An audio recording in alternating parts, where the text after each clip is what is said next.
Namaste. Good morning, everyone. Good morning, dear friends and masters, and good evening to people who are joining from outside the US. Thanks for having me on this program, and congratulations to you and the entire team. This is the 106th day, day 106. It's not easy, I know. I've done 21-day and 40-day programs, but not 111-day programs. So this is a massive effort, and congratulations to the entire team. And I know along the lines, along this journey, you kind of influenced the consciousness of thousands. Most importantly, the entire organizing team. I know how it comes together and to do a program of this nature, and also getting speakers for every day, right? And then most importantly, congratulations to all the early risers. So I know it's 5 a.m. Central Time, so it needs a set of dedicated people to actually do this. So thank you, thanks to each one of you, and appreciate the effort. So today, I know this is a conscious living program. So I've been, as part of my role earlier at when I was working, as well as now as the CEO of a company that takes meditation to corporates. I work with leaders, and hence I wanted to start off on the topic of conscious leadership. What do we mean by conscious leadership, and why we need it now more than before? All right, so you're able to see the presentation, and I'll just dive in, as I know it's only 30 minutes of wisdom. So today, we are going through a leadership crisis that no one really talks about, right? And then when we talk about a leadership crisis, it is not something to do with skills. It's not something to do with the work that they do. It is something to do with the level of consciousness that leaders operate from. And you can see all types of leaders who are fighting for survival, leaders who take care of only their name and fame, and there are always great leaders who work for others. So this is kind of the scenario where 76% of leaders report chronic stress, and the average executive attention span is just 8 seconds amidst all the decisions that they need to make, amidst all the distractions that they have, and they are pretty much mentally exhausted before evening, right? And that is because the brain's operating system needs an upgrade. The default mode network, or the default mode that most leaders operate, they're all reacting to a lot of things that happen through the day, and they are stressed out because they're having to take tons of decisions, and taking those decisions amidst a bed of fear, amidst a bed of perceived expectations, right? So they're always thinking about people look up to me as a leader. I need to take the right decision. And there's always some mind chatter running. They're not taking decisions with a still mind. And that is why we talk about this brain needing an upgrade. What is that upgrade? That upgrade is to the consciousness, not necessarily to skills. And there is this concept of conscious awareness in real time, where it's all about responding strategically rather than reacting from past patterns, reacting with decisions so that they feel nobody will find fault with them, right? So that needs a cognitive upgrade, which is what we talk about in terms of meditation, right? A lot more disruptions, and the last few months we've seen a lot of geopolitical situations come up, and social media, online, AI being influencing a lot, right? So earlier it used to be predictable markets, clear hierarchies, but now it's a lot more different. A lot of organizations are entrepreneurial, and they are flat, and they are having to deal with teams comprising of multiple generations, right? The senior citizens, the millennials, the Gen Zs, the Gen Xs. So what we need here is not another leadership training, not another training on how do you manage teams, how do you make decisions. What is needed here is, as I say, it's not just adding more programs to your mobile device. You need to upgrade the operating system of your mobile device. In this case, our device is our brain, We need to upgrade the consciousness level, awareness level of our brain. And what do I mean by an upgrade? We've done some research, and based on some books as well, we talk about three leadership performance zones. There is this mindset zone, one where leaders typically operate from fears of feeling unsafe about their position, uncomfortable about their position, right? Uncomfortable about taking decisions. They don't want to move out of the safety and comfort zone. So that is leaders who belong to, we call it as a surviving mindset. And then there are leaders who want to stand out, who want to advance, who want to achieve success at all costs, even at the cost of their health or even at the cost of their team's motivation and morale. They fear being left out. They have this FOMO, fear of missing out. They fear falling behind, right? And so they think independently, they're finite minded. All they care is about success or win and recognition, which is where I think that the survey said 64% of leaders are in this thriving mindset. And only 8% of leaders are in the thriving mindset zone. What is the thriving mindset zone? That is a zone where leaders think about others. Any decision that they make, they think about the society, the social implications, the environmental implications, right? So they contribute, add value, lift others. And their fear is about not being of value. Their fear is of limiting. So these are leaders with an infinite mindset. They look at the world as an interdependent structure. They look at people as interdependent social beings, right? And then they are infinite minded. And that is where we want to move, right? This is called the vertical development framework. Again, there is a lot of literature around it as well. So moving from mindset 1.0 to 2.0 or 2.0 to 3.0 is what we do based on what we call as awareness intelligence, right? And awareness, let's talk about that in a minute. Awareness intelligence moves you from surviving mindset to thriving mindset. And the awareness changes from scattered awareness to fully present. The emotions move from reactive to balanced. And the thinking, earlier it used to be rigid, fixed mindset. And now the thinking becomes rational. And then even in a thriving mindset zone, it becomes creative. Our brain thinks a lot more holistically. And our focus earlier was on problems. Today, a lot of leaders focus on problems. They try to solve problems. Whereas a leader with a mindset 2.0 or a 3.0 focuses on goals, focuses on the overall purpose. And the leadership style earlier was defensive. The mindset 1.0 is defensive, and the mindset 2.0 is competitive. Whereas what we need today is leaders who are inspirational, who inspire people. And when leaders are performing, leaders and teams and organizations are performing at the level of thriving, right? Then we all seen what meditation helps us, effortless excellence. And today you don't need to put in as much effort as we are doing today compared to what you need to, right? So there are magical things happening. There are synchronicities happening. All that happen in a corporate environment, which most of us have seen, and that sustains high performance. That is what is needed.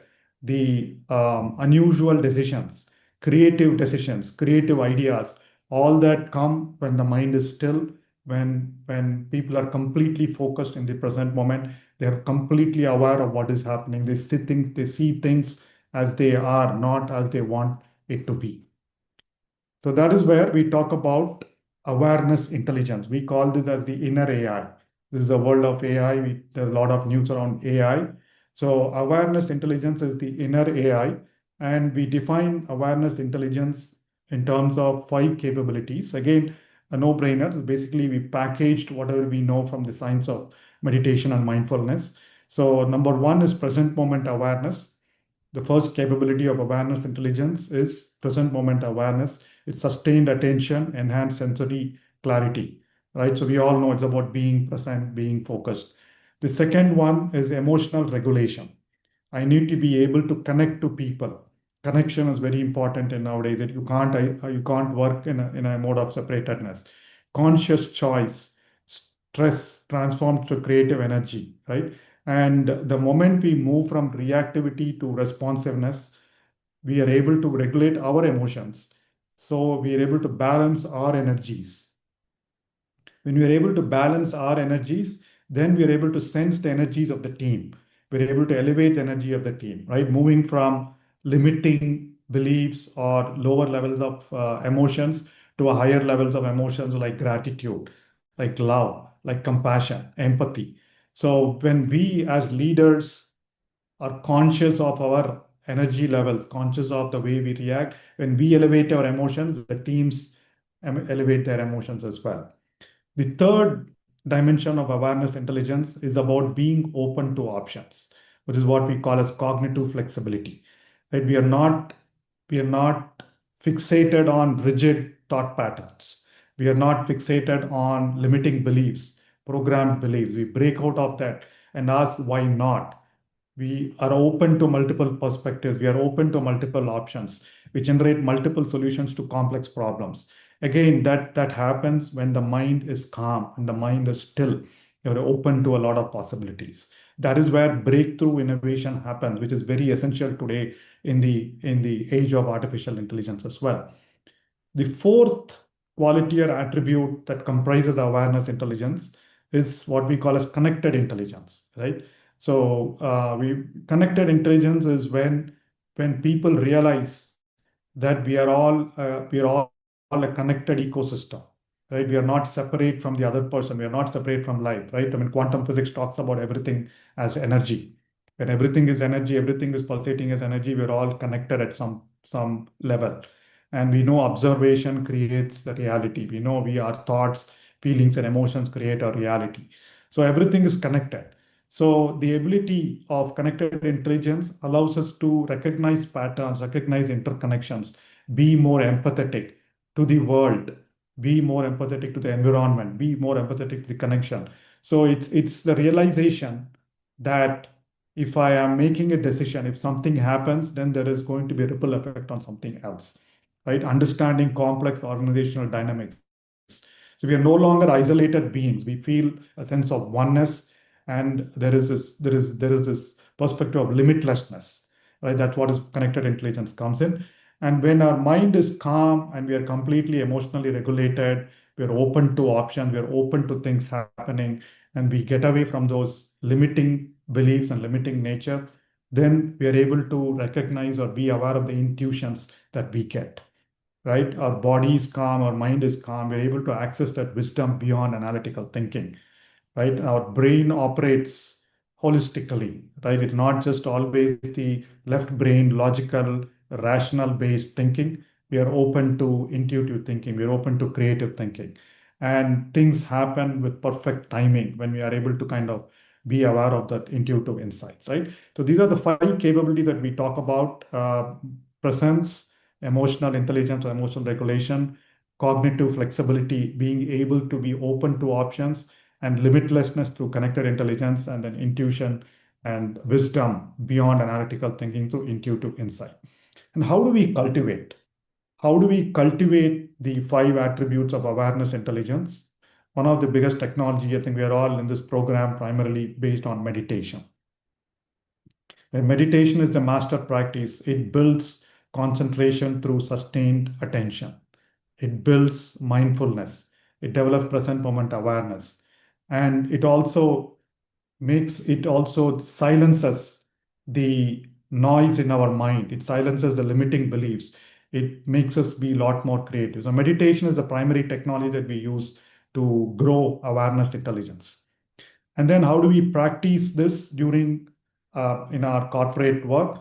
Before meetings, a 30-second or a 1 minute or 60-second centering, just observing our breathing, just being conscious of our breathing, right? Between tasks, being conscious of our body.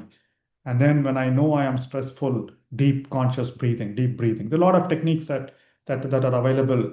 Similarly, mindful eating, mindful walking. I move from one building to another. I'm mindful of my steps. Right? All these allow our thought process, our thought train to stop and allow us that gap for us to kind of be still and be calm.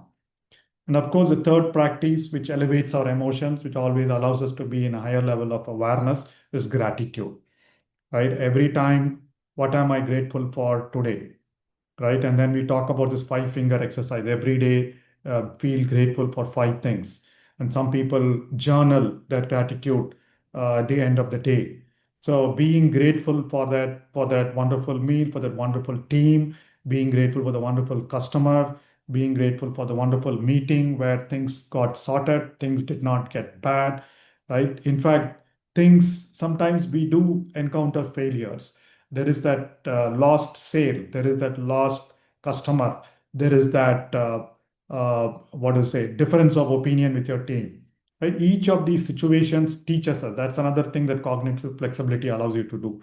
Right? Any failure, anything that doesn't work as per that your expectation is also a learning for each one of us. So when the mind is open, we treat that as a learning. Right? So everyday practice of meditation, being mindful of things and tasks and activities that we do through the day, and being grateful for whatever is happening, both the positives and negatives. So these form the core pillars for developing awareness intelligence, right? And it's like going to the gym every day as we do our bodily exercise, the physical exercise. This is the same thing that we do for consciousness. All right, and there's a lot of science behind it. I'm sure a lot of you have heard about a lot of books and a lot of research which talk about the brain science, what happens in meditation, right? The amygdala, the subconscious brain, the emotional brain silences, it gets reduced. So 50% decrease in reactivity, that's what research shows. The prefrontal cortex, the executive function, the decision-making function of our brain grows, right? And then the hippocampus, the memory part of it, the spontaneity, the learning part of it grows. The posterior cingulate, the self-awareness part of it, which brings an enhanced emotional intelligence, that grows. So there are, and then what strengthens the connection between the different regions. Earlier, our rumination happens to the default mode network, always that sound that is on in our mind. What will other people think? Am I doing it right? Am I looking right? Am I behaving right as a leader? Right? So all those rumination stops once meditation, once the amygdala starts getting deregulated. And then our whole brain starts working, both the left brain and right brain, the being mode and the doing mode, all these work in parallel. And you spend a lot more time in being mode rather than doing mode. Right? So this is the science. I mean, this is what we know as what happens with the brain. So when you are in awareness intelligence, our Harvard study shows 8 weeks of practice increases brain thickness, the cortical thickness, the cortex, the neocortex. Reduction, 40% reduction in mind wandering, 50% decrease in stress hormones because our body is a lot more in the parasympathetic.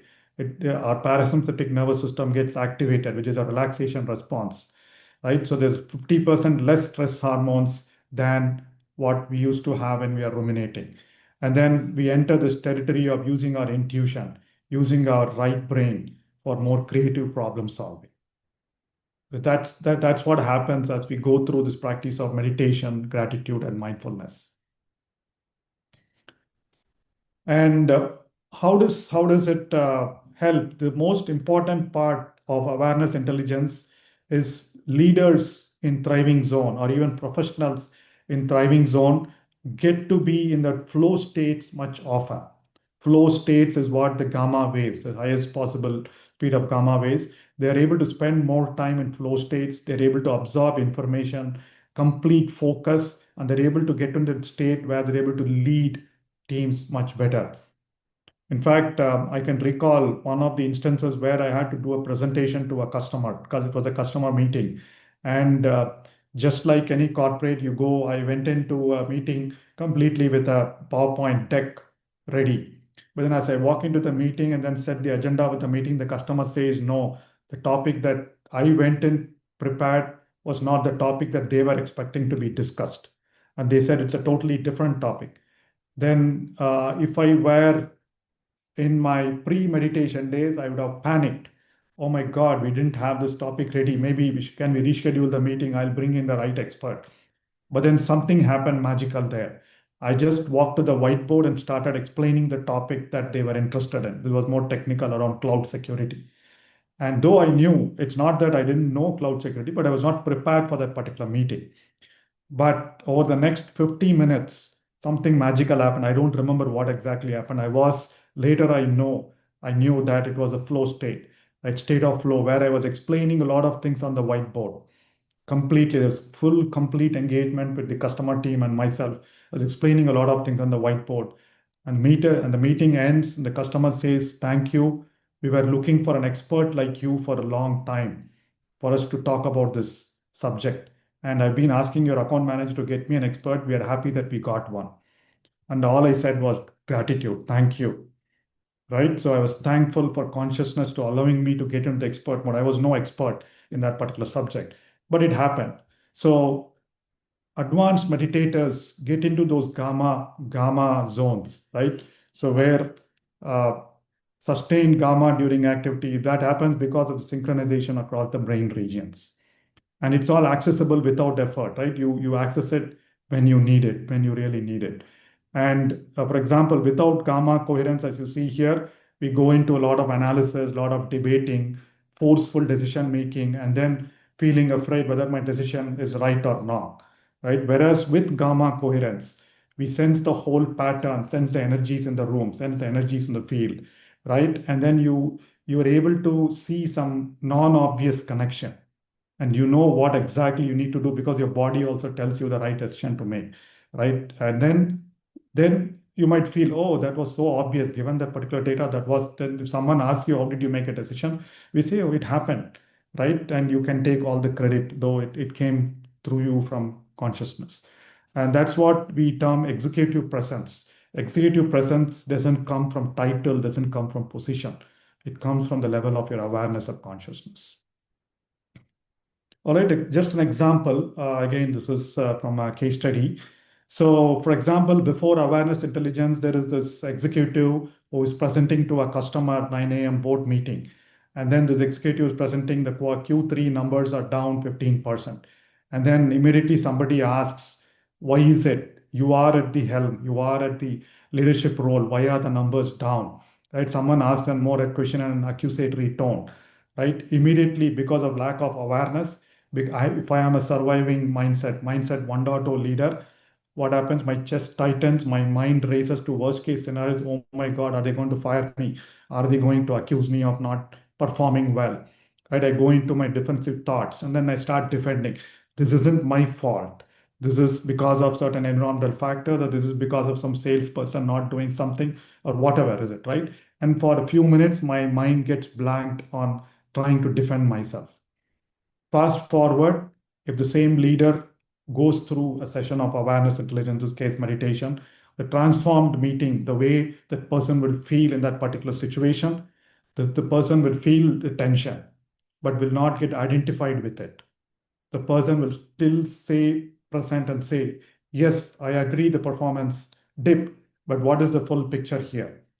Right? Then the cognitive flexibility kicks in, it opens up. Then there is no sense of defensive energy, right? There's only constructive energy. Then there is a conversation that happens which is very constructive because the response has been very strategic, right? Let's examine what the data reveals. So you don't identify with the accusation. You look at the big picture and then look at the connected nature of all the people in the room, and then start presenting, continuing. So the result is you identify new opportunities, you come up with innovative solutions rather than defending yourself, defending your position. And this also brings in a lot more team alignment. And there are a lot of research studies that are presented. I mean, I'm sure you must have heard about the Aetna insurance study where it resulted in healthcare savings of $3,000 per employee. They're all published. We've got a ton of such findings as well. And Google research shows 34% improvement in innovation metrics, 29% improvement in collaboration effectiveness, all due to the practice of meditation and mindfulness. And then there is this wonderful study by General Mills, who used to run mindfulness programs. They say for leaders. So they say that decision quality improved by 35%, strategic thinking improved by 42%, team engagement improved 38%. So the practice of meditation, mindfulness is years old. There's nothing new there. We're trying to bring it to leadership, and there is research published which says it truly benefits leadership. It truly benefits professionals and corporates. And the beautiful thing about once a leader moves into a thriving mindset, it has a ripple effect on the team. The team starts feeling inspired by the team. That's what inspired leadership is, what is Mindset 3.0. The team starts feeling inspired. They feel psychological safety, their innovation, creative, because they're also become a lot more open-minded. Their energy levels also get elevated. Once the team starts doing well, it also has an impact on the organization, right? And organization industry. You see a lot of great leaders who kind of moved industries purely by the way they work, by the way they inspire teams. Lastly, my dear friends, the important thing here for all of us is to kind of gain this inner AI, inner awareness intelligence, for us to be moving from a leader 1.0, a reactive leader, to a lot more inspired leader, creating from consciousness, right? Stress will be there, but you consider that active, creative fuel and not necessarily as a thing that you need to get rid of, right? So it's a question for all of us. And when I say leader, you don't need to be leading an organization, just leading a non-profit, just leading a team here, we are a leader.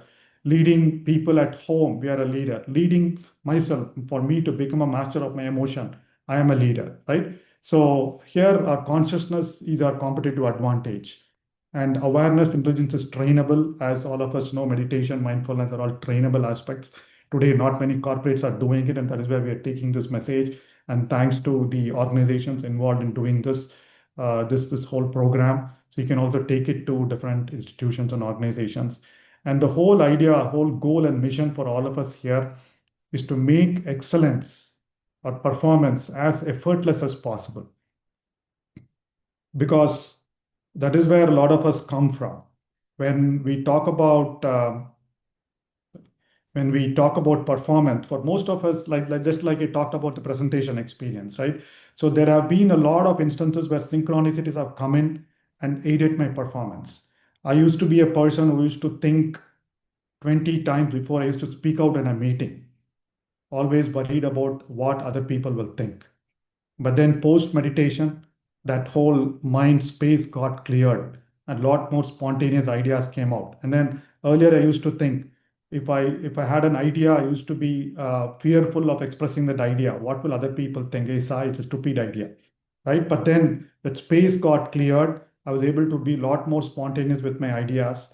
And because of that, the team members, my boss, everyone appreciated some of those ideas which I thought would be kind of just let go of. They started implementing the ideas. And since then, I moved up in my role at Cognizant. I moved up almost 12 positions and then was a vice president a lot quicker than traditionally it used to be in such a large organization. So all that I owe it to the mindfulness and meditation practice that I've been practicing for the last 20-25 years. All right. So with that, my dear friends, I hope it was useful. I know it is the same old meditation practice all of you are familiar with, but the goal is for us to take it to the corporations, taking it to the employees, taking it to the leaders. And then it's all about the inner AI. We call it inner AI, the inside AI, the real AI, awareness intelligence. As we grow our awareness intelligence, things happen magically, things happen effortlessly. And we want everyone to get that same bliss, same joy that most of us have got when things happen magically.